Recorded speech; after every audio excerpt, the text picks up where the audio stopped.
Hello मेरे प्यारे साथियों, कैसे हैं आप सब। आशा है आप सब स्वस्थ होंगे, मस्त होंगे और अपने पठन पाठन क्रिया में व्यस्त होंगे।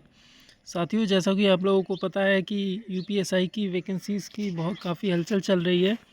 तो यही समय है जब आप लोगों को झोंक देना है अपने आप को पूरी तरह से इसकी तैयारियों में, क्योंकि नोटिफिकेशन आने के बाद आपको पता है कि आयोग ज़्यादा समय नहीं देगा आपको।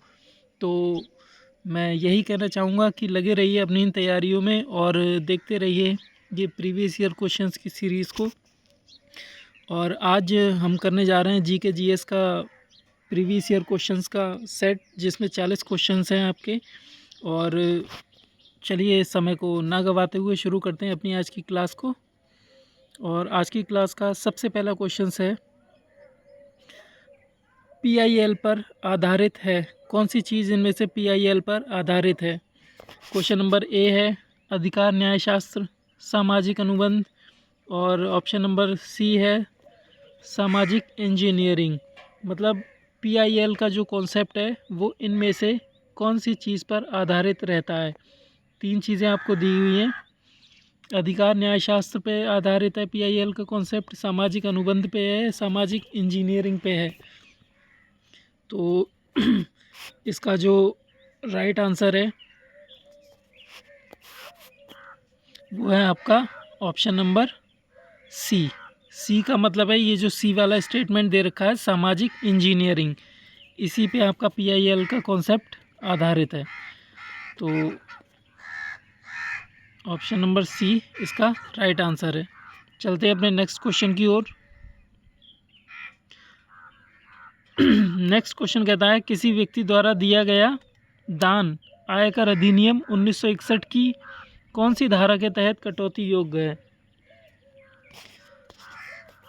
तो ऑप्शन नंबर ए है धारा 80E, ऑप्शन नंबर बी है धारा 80D, ऑप्शन नंबर सी है धारा 80C, ऑप्शन नंबर डी है धारा 80G। तो इसका जो राइट आंसर होगा वो होगा ऑप्शन नंबर डी, धारा 80G।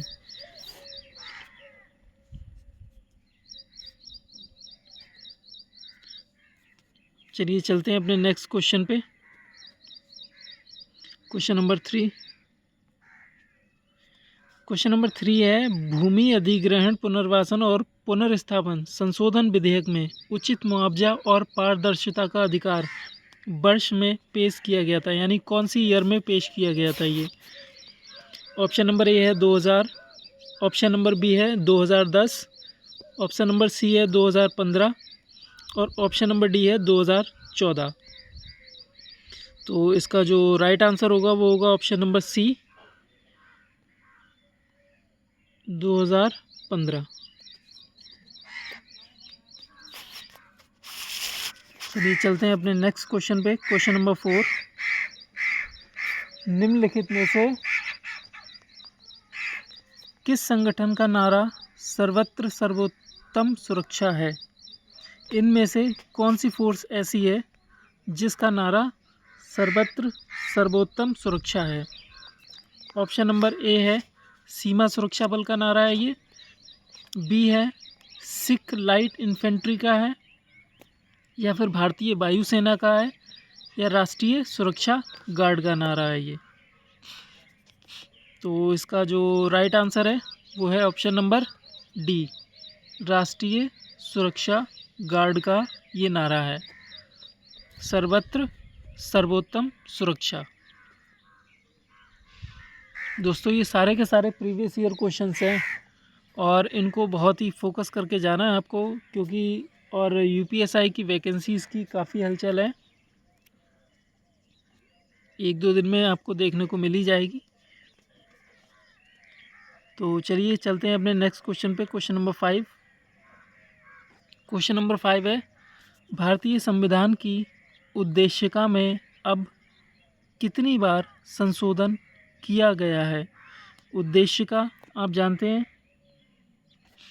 भारतीय संविधान की उद्देशिका, इसमें कितनी बार संशोधन किया गया है।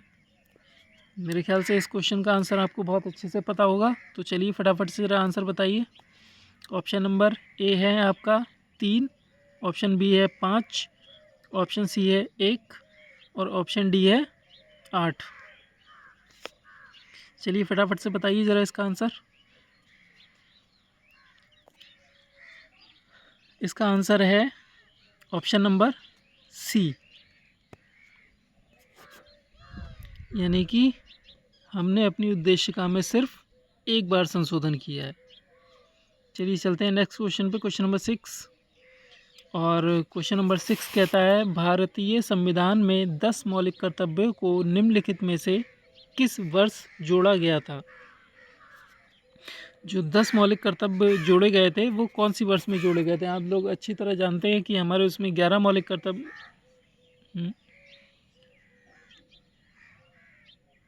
सॉरी क्या हो गया इसमें।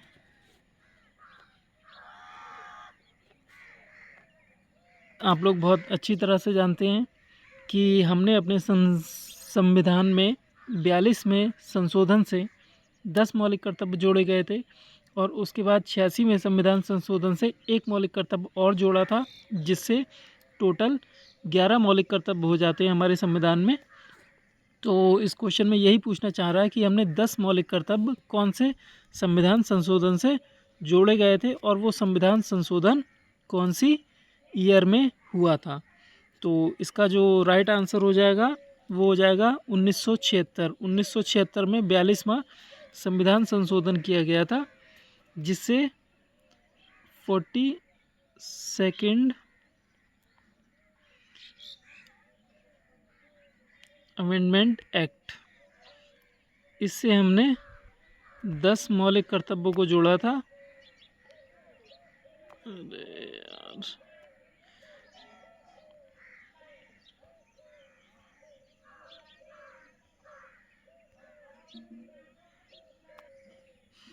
तो फ्रेंड्स आप लोग अच्छी तरह जानते हैं कि हमने 10 मौलिक कर्तव्य जो है वो 42वें संविधान संशोधन से जोड़े थे, जो कि 1976 में किया गया था। और उसके बाद एक मौलिक कर्तव्य हमने 86 में संविधान संशोधन से जोड़ा था। 86 में संविधान संशोधन से जोड़ा गया, जिसमें क्या हो रहा है आज।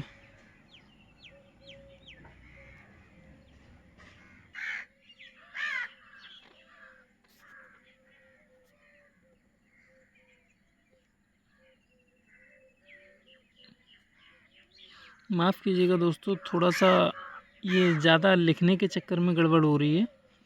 अब मैं कम लिख के ही काम चला लूँगा, आप लोग थोड़ा सा प्लीज़ एडजस्ट कीजिएगा उसको। चलिए फिर इतने से ही गुजारा कर लीजिए। और इस क्वेश्चन का जो हमारा आंसर है वो है 1976, यानी 42वां संविधान संशोधन, जिससे हमने 10 मौलिक कर्तव्यों को जोड़ा गया था और बाकी एक को हमने 86 में संविधान संशोधन से जोड़ा था, जो कि 2002 में हुआ था। चलिए चलते हैं अपने नेक्स्ट क्वेश्चन पे, क्वेश्चन नंबर 7। और क्वेश्चन नंबर 7 कहता है भारतीय संविधान को निम्नलिखित में से कौन सा अनुच्छेद याचिका जारी करने के लिए उच्च न्यायालय को शक्ति प्रदान करता है।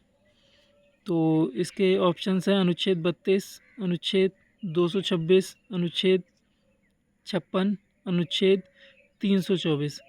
तो आप लोग अच्छी तरह से जानते हैं कि भारतीय संविधान में अनुच्छेद 226 के तहत मूल अधिकारों के परिवर्तन के लिए उच्च न्यायालय को लेख जारी करने की शक्तियाँ प्राप्त हैं और अनुच्छेद 32 के तहत सर्वोच्च न्यायालय को यानी सुप्रीम कोर्ट को रिट जारी कर सकते हैं।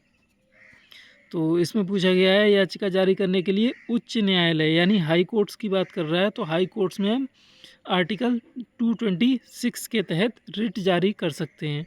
तो ऑप्शन नंबर बी जो है इसका राइट आंसर हो जाएगा।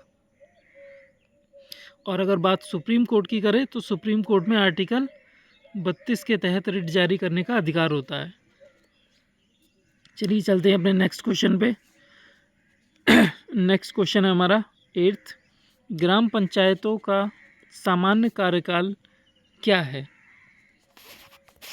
यानी जो हमारी ग्राम पंचायतें होती हैं उनका सामान्य तौर पे कार्यकाल क्या है। यानी आपके गाँव में जो प्रधानी के इलेक्शंस होते हैं वो इलेक्शंस कितनी सालों में होते हैं, क्योंकि एक बार हम जब ग्राम प्रधान चुन लेते हैं तो वो कितनी सालों तक काम करता है। आप लोग अच्छी तरह से जानते होंगे कि हमारे गाँव में जो प्रधान होते हैं उनके इलेक्शंस हर 5 वर्ष के बाद होते हैं। तो मतलब ये है कहने का कि ग्राम पंचायतों का जो कार्यकाल होता है वो 5 वर्ष का होता है। तो ऑप्शन नंबर बी इसमें आपका करेक्ट आंसर है। चलिए चलते हैं नेक्स्ट क्वेश्चन पे अपने। Question number 9।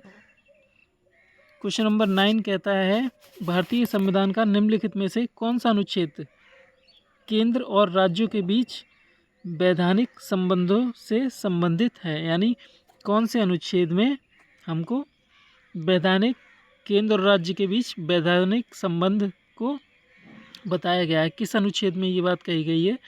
तो इसका ऑप्शन नंबर ए है अनुच्छेद 268 से 293, अनुच्छेद 256 से 263, ऑप्शन सी है अनुच्छेद 300 से 310 और ऑप्शन डी है अनुच्छेद 245 से 255।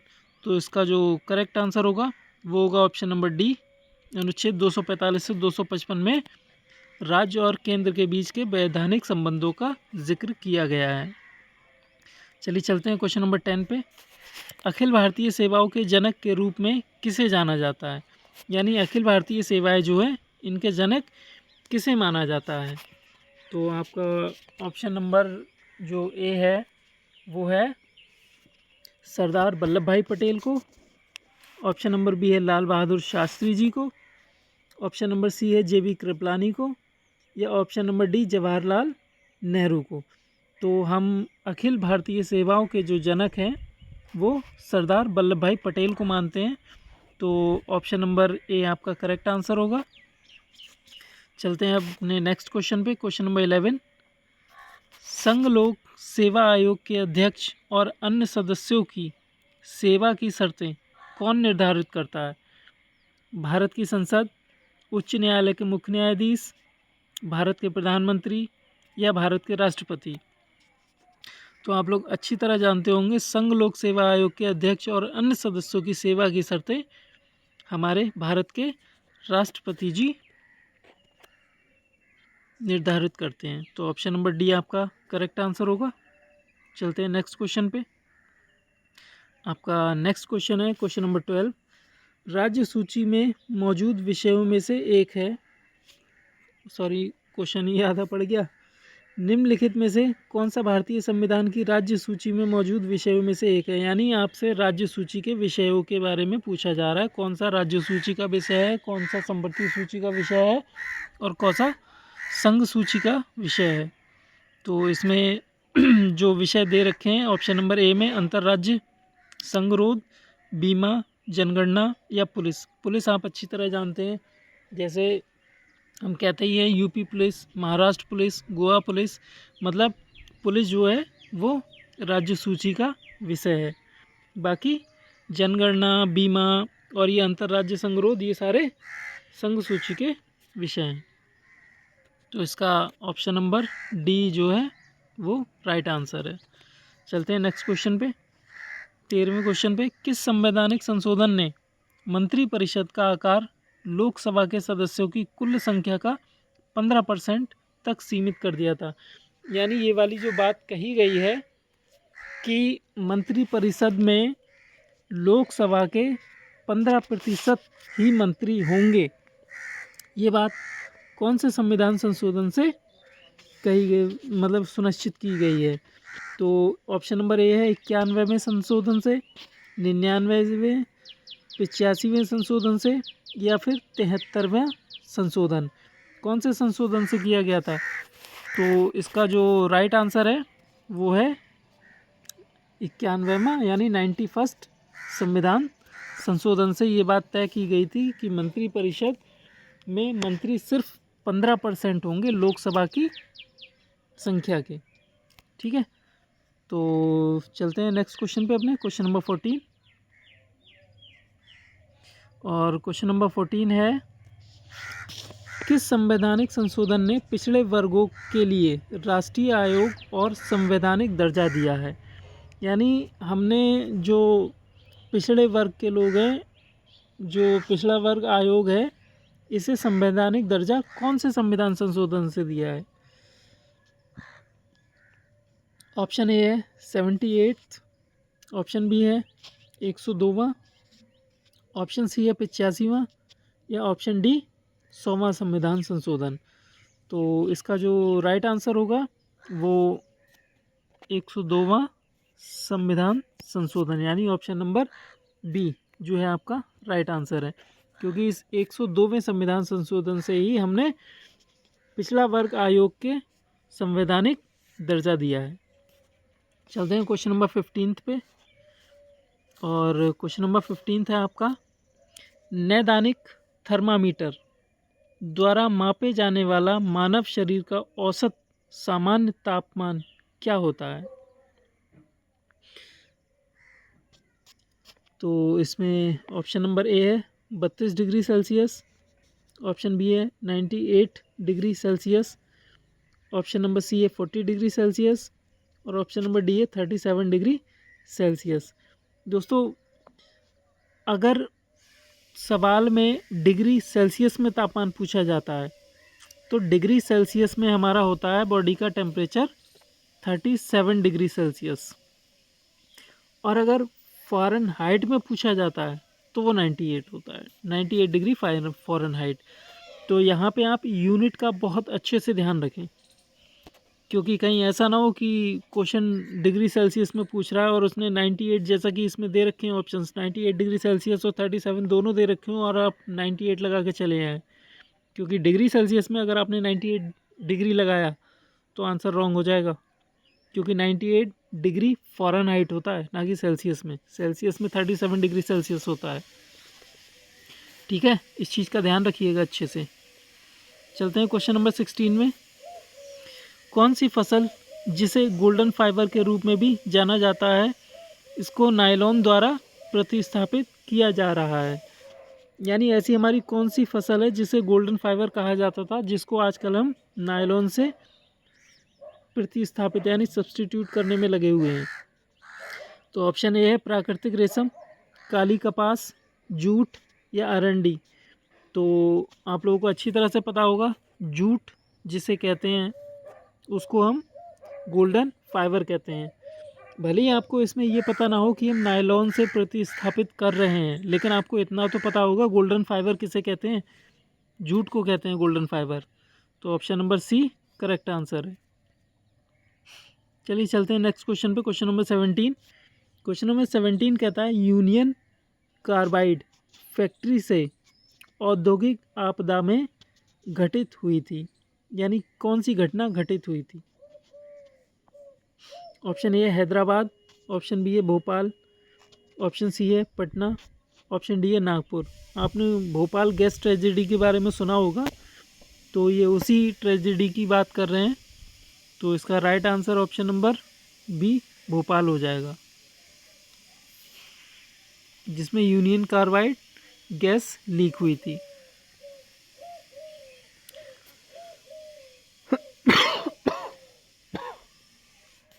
सॉरी।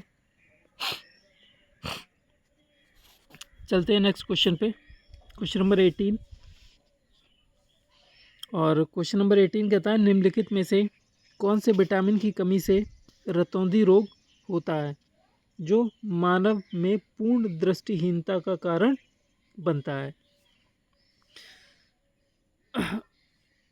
ऑप्शंस हैं, option number A vitamin D, option B है विटामिन ए, ऑप्शन सी है विटामिन ई और ऑप्शन डी है विटामिन सी।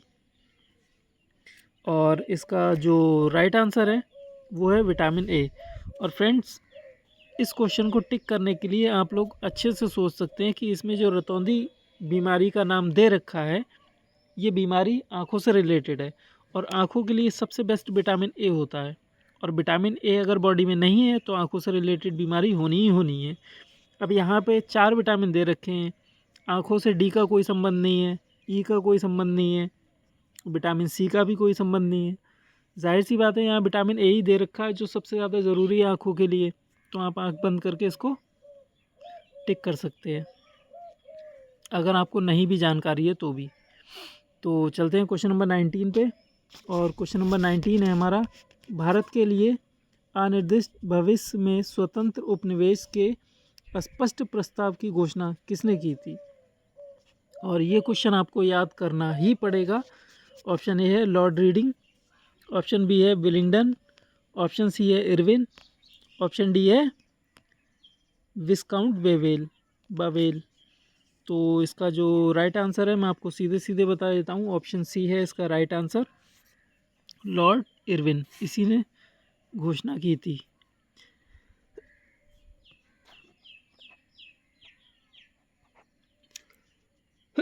चलते हैं अपने नेक्स्ट क्वेश्चन नंबर 20 की तरफ। चल भाई, क्वेश्चन नंबर 20 कहता है, नीति आयोग किस वर्ष में योजना आयोग के उत्तरवर्ती के रूप में स्थापित हुआ था? यानी नीति आयोग की स्थापना कब हुई थी? तो आप लोग अच्छी तरह से जानते हैं नीति आयोग की स्थापना 2015 में हुई थी, तो इसमें डाउट करने वाली कोई बात ही नहीं है। ऑप्शन नंबर डी इसका राइट आंसर होगा। चलते हैं नेक्स्ट क्वेश्चन नंबर 21 पे। 21 कहता है, 1834 में ब्रिटिश भारत के प्रथम विधि आयोग की अध्यक्षता किसने की थी? विधि आयोग की अध्यक्षता 1834 में। ऑप्शन ए है मैकाले, ऑप्शन बी है हेनरी डेरेजियो, ऑप्शन सी है डलहौजी, ऑप्शन डी है जोनाथन डंकन। तो आप लोग अच्छी तरह से जानते हैं 1834 में जो विधि आयोग के अध्यक्ष थे उसका नाम है मैकाले। खुद ही काला कह रहा है, काला कलुआ कहीं का। चलते हैं दोस्तों क्वेश्चन नंबर 22 पे। क्वेश्चन नंबर 22 है, कृषि उत्पादन व्यापार और वाणिज्य जो संवर्धन और सुविधा विधेयक था 2020 का, इसे पेश करने वाले केंद्रीय कृषि मंत्री कौन थे? यानी 2020 का जो कृषि उत्पादन व्यापार और वाणिज्य संवर्धन और सुविधा विधेयक पेश करने वाले कौन थे? ऑप्शन ए है नरेंद्र सिंह तोमर, बी है हर्षवर्धन, सी है पीयूष गोयल और डी है राजनाथ सिंह। तो इसका जो राइट आंसर है वो है नरेंद्र सिंह तोमर, ऑप्शन नंबर ए। चलते हैं नेक्स्ट क्वेश्चन पे। क्वेश्चन नंबर 23 और क्वेश्चन 23 कहता है, 1950 में सर्वोदय योजना का मसौदा किसने तैयार किया था? सर्वोदय योजना का मसौदा ऑप्शन नंबर ए है JRD टाटा, बी है JP नारायण, सी है KC नियोगी, डी है MN रॉय। तो इसका जो राइट आंसर है वो है option number B JP Narayan. चलते हैं अपने नेक्स्ट क्वेश्चन पे। Question number 24। क्वेश्चन नंबर 24 कहता है, निम्नलिखित में से किस स्थान पर कुंभ मेला त्यौहार मनाया जाता है? यहाँ पे 4 स्थान दिए गए हैं जिनमें से पूछा गया है कि कुंभ मेला जो है कौन से स्थान पे मनाया जाता है। तो आप लोग अच्छे से जानते होंगे कि भारत में कुंभ मेला सिर्फ 4 स्थानों पे लगता है, जिसमें से पहला स्थान प्रयागराज, जिसे आप इलाहाबाद कहते थे कभी, दूसरा है हरिद्वार, तीसरा है मध्य प्रदेश में उज्जैन और चौथा है नासिक महाराष्ट्र में। इन 4 जगहों पे कुंभ मेला लगता है जो हर बार में वर्ष में आयोजित किया जाता है, जिसे पूर्ण कुंभ भी कहते हैं। और अभी आपने देखा होगा कि अभी अभी जो कुंभ मेला लगा था 144वें वर्ष में आयोजित किया गया था, जिसे महाकुंभ कहते हैं, जिसमें काफ़ी सारी भीड़ भी थी। खैर चलिए चलते हैं अपने इस क्वेश्चन का जो राइट आंसर है वो इस क्वेश्चन के हिसाब से ऑप्शन नंबर बी है, क्योंकि ना तो मथुरा में लगता है, ना ही कुंभकोणम में लगता है और ना ही त्रिशूर में लगता है। सिर्फ हरिद्वार ही एक ऐसी जगह है जहां हमारा कुंभ मेला लगता है। तो ऑप्शन नंबर बी आपका राइट आंसर है। चलते हैं नेक्स्ट क्वेश्चन पे। क्वेश्चन नंबर 25 कहता है आर्थिक सहयोग और विकास संगठन के अनुसार किसी निवेश की विदेशी प्रत्यक्ष निवेश मानने के लिए कितनी प्रतिशत तय किया गया है? ऑप्शन नंबर ए है 25, ऑप्शन बी है 35, ऑप्शन सी है 15 और ऑप्शन डी है 10। तो इसका राइट आंसर जो है वो ऑप्शन नंबर डी 10% है। चलते हैं अपने नेक्स्ट क्वेश्चन पे। क्वेश्चन नंबर 26 कहता है इंस्टाग्राम द्वारा IGTV का पूर्ण रूप क्या है? यानी IGTV की फुल फॉर्म आपसे पूछी गई है। इसमें ऑप्शन नंबर ए दे रखा है इंस्टेंट टेलीकास्ट, ऑप्शन बी है instant television, Instagram television, option D है इंस्टेंट गवर्नमेंट टेलीविज़न। और इसका जो राइट आंसर है आपका वो option number C Instagram television है।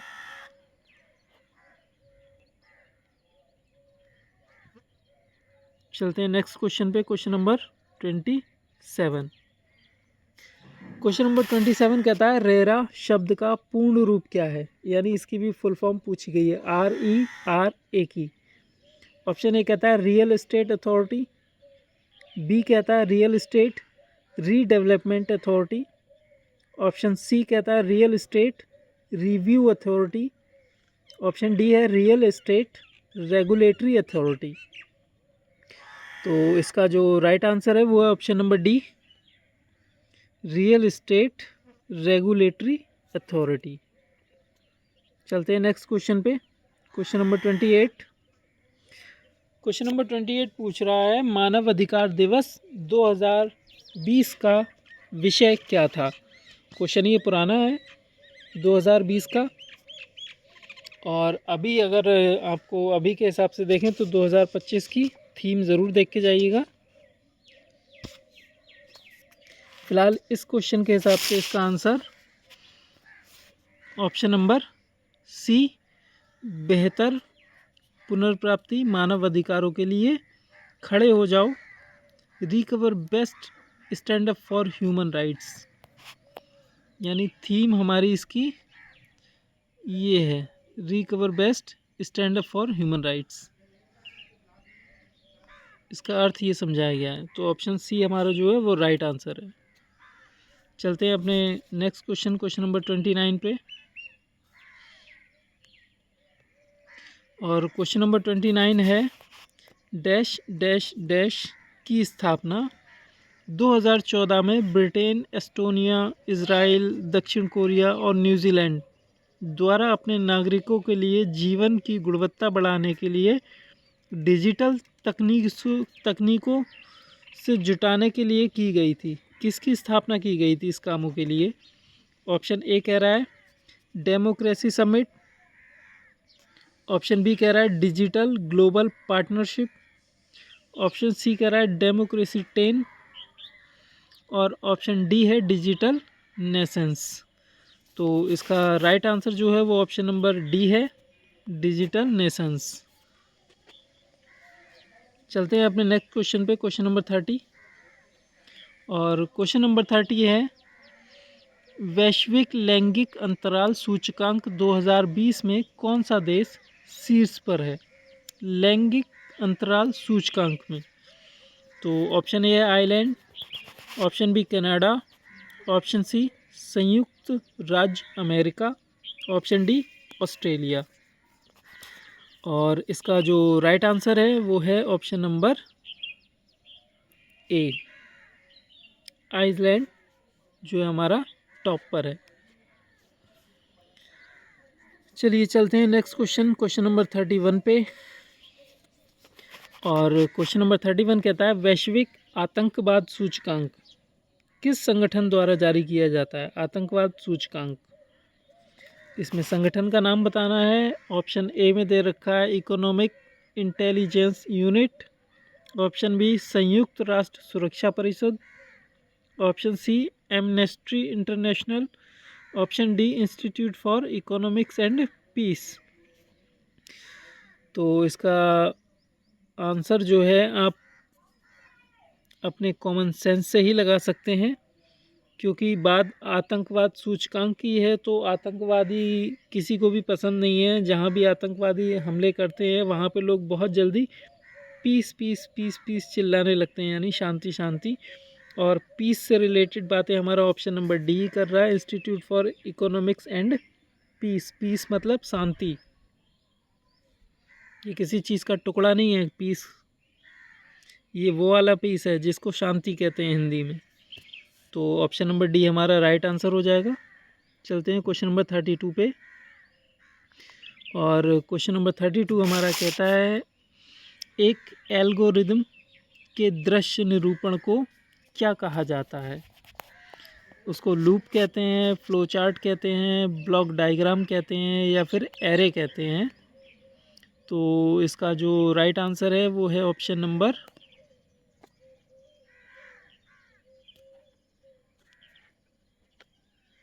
B, flow chart. चलते हैं नेक्स्ट क्वेश्चन पे, क्वेश्चन नंबर 33। क्वेश्चन नंबर 33 है हमारा, संयुक्त प्रांत का नाम उत्तर प्रदेश में बदलने के बाद इसके प्रथम राज्यपाल कौन थे। तो इसके ऑप्शंस हैं सर हारमोस फिरोज शाह मोदी, सर कन्हैयालाल मणिकलाल मुंशी, मतलब के एम मुंशी जिन्हें शॉर्ट में बोलते हैं। ऑप्शन नंबर थर्ड है श्री बराहगिरी वेंकटगिरी, यानी जिनको बीवी गिरी कहते हैं शॉर्ट में। और ऑप्शन नंबर डी है डॉक्टर वी रामकृष्ण राव। तो ये क्वेश्चन काफ़ी इजी है, इसका तो आंसर आप लोगों को पता होना चाहिए। बताइए कौन सा ऑप्शन है राइट आंसर। क्वेश्चन नंबर 33 का राइट ऑप्शन कौन सा है। तो चलिए मैं ही बताता हूँ, इसका राइट है सर हारमोस फिरोज शाह मोदी, जिनको शॉर्ट में HC मोदी भी कहते हैं। जब हमारे प्रदेश का नाम संयुक्त प्रांत से बदलकर उत्तर प्रदेश रखा गया था तो उस वक्त राज्यपाल यानी गवर्नर ऑफ उत्तर प्रदेश यही थे। चलिए चलते हैं नेक्स्ट क्वेश्चन पे, क्वेश्चन नंबर 34। क्वेश्चन नंबर 34 है आपका, बायोचिप किस पीढ़ी के कंप्यूटर में मुख्य इलेक्ट्रॉनिक घटक था। यानी बायोचिप हमने कौन सी जनरेशन में यूज़ करना शुरू किया था। तो ऑप्शन ए है चौथी में, बी है दूसरी में, सी है तीसरी में, और डी है पाँचवीं में। कौन सी जनरेशन में हमने बायोचिप का इस्तेमाल करना शुरू किया था। तो इसका जो राइट आंसर है वो ऑप्शन नंबर डी, यानी पाँचवीं, जो 5th जनरेशन थी।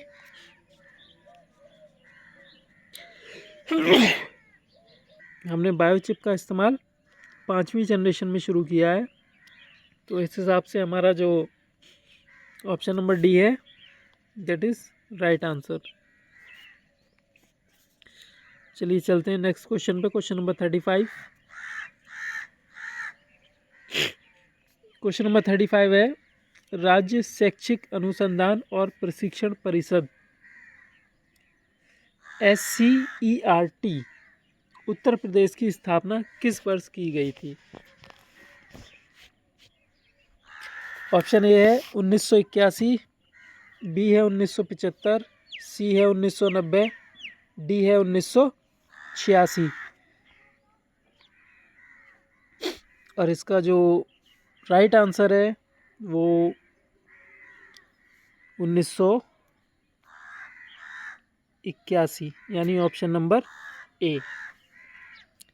चलते हैं नेक्स्ट क्वेश्चन पे, क्वेश्चन नंबर 36।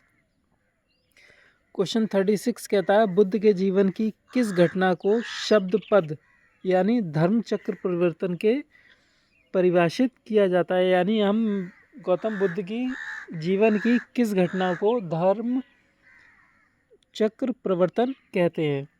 तो आप लोग अच्छी तरह से जानते हैं, जिसने बौद्ध धर्म को अच्छे से पढ़ा होगा उसे अच्छे से पता होगा कि हम गौतम बुद्ध की उस घटना को जिसमें उन्होंने अपना पहला प्रथम उपदेश दिया था, और इसी घटना को हम धर्म चक्र प्रवर्तन कहते हैं? यानी इस क्वेश्चन का जो राइट आंसर है आपका वो है ऑप्शन नंबर डी, प्रथम उपदेश को हम धर्मचक्र प्रवर्तन कहते हैं।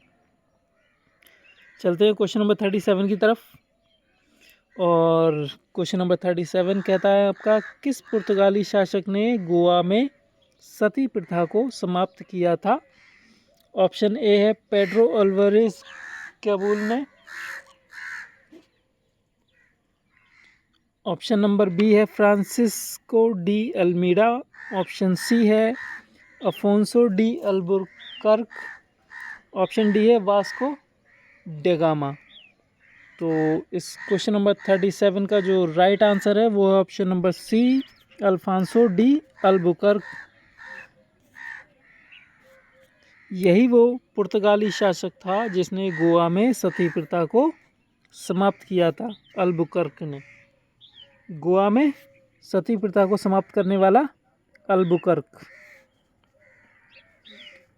ठीक है, चलते हैं नेक्स्ट क्वेश्चन पे, क्वेश्चन नंबर 38। और क्वेश्चन नंबर 38 कहता है आपका, कंप्यूटर प्रोग्राम की अनाधिकृत नकल और उपयोग जिससे बौद्धिक संपदा अधिकारों का उल्लंघन होता है उसे कहते हैं, क्या कहते हैं? ऑप्शन ए है हैकिंग, बी है क्रैकिंग, सी है डेटा डीलिंग और डी है सॉफ्टवेयर पायरेसी। तो इस क्वेश्चन का जो राइट आंसर है वो है आपका option number D, software piracy. ठीक है, question number 38 option D is it right answer. चलते हैं क्वेश्चन नंबर 39 पे। और क्वेश्चन नंबर 39 है, 2011 की जनगणना के अनुसार भारत की साक्षरता दर कितनी है? ये तो बता दो। ऑप्शन ए है 74%, ऑप्शन बी है 64%, ऑप्शन सी है 54% और ऑप्शन डी है 84%। और इस क्वेश्चन का जो आपका राइट आंसर है, भारत की जो साक्षरता दर है 2011 के अकॉर्डिंग वो 74% है। ऑप्शन ए आपका राइट आंसर है। और चलते हैं अपने आज के लास्ट क्वेश्चन की ओर, जो कि है आपका 1857 के विद्रोह से रिलेटेड, जिसमें यह पूछा जा रहा है कि 1857 के विद्रोह के दौरान भारत के गवर्नर जनरल कौन थे? कॉर्नवालिस था, लॉर्ड मेयो था, लॉर्ड कहाँ से है ये कमीना है, कैनिंग है या फिर हेस्टिंग है? बताइए कौन था?